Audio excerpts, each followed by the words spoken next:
প্রথমে আমি অ্যাপেল স্টোরের ভিতরে ঢুকলাম। ঢোকার পরে আমি এই জায়গা থেকে নতুন একটা প্রজেক্ট নিলাম।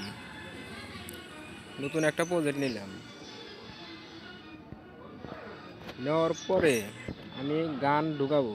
গান ঢোকানোর জন্য ভিতরে ঢোকার পরে এই জায়গায় যে আপনার এই ফাইলগুলো আছে, একটা ফাইলও আমার দেখা দেয় না মেমোরির ভিতর, মানে সেট মেমোরির ভিতরে দেখা দেয় না। এই জায়গায় শুধু এই সফটওয়্যার যেগুলো আছে এগুলোই দেখা দেয়। আচ্ছা, এটা গেল।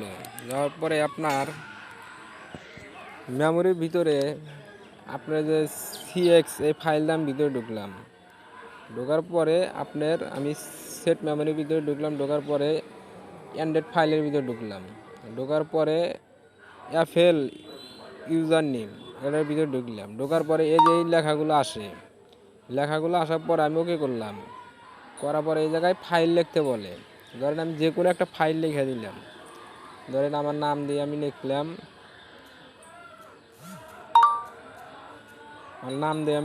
লেখার পরে যে ওকে হচ্ছে না।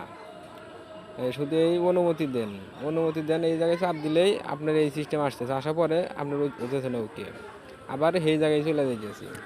এটা হলো আমার সমস্যা। তাছাড়া তো ভাই আমরা এগুলো কাজ করি নাই। এগুলো কাজ আমরা কি আমাদের যখন আমরা ওই ভাষণ কাজ করতাম, তখন আমাদের এই যে মেমোরিতে আপনার এই জায়গায় অ্যাপেল ইউজার নেম দেখা দিত। এই জায়গায় দেখা দেওয়ার পরে এই জায়গা থেকে আমরা কাজ করতাম। এখন তো বুঝছেন।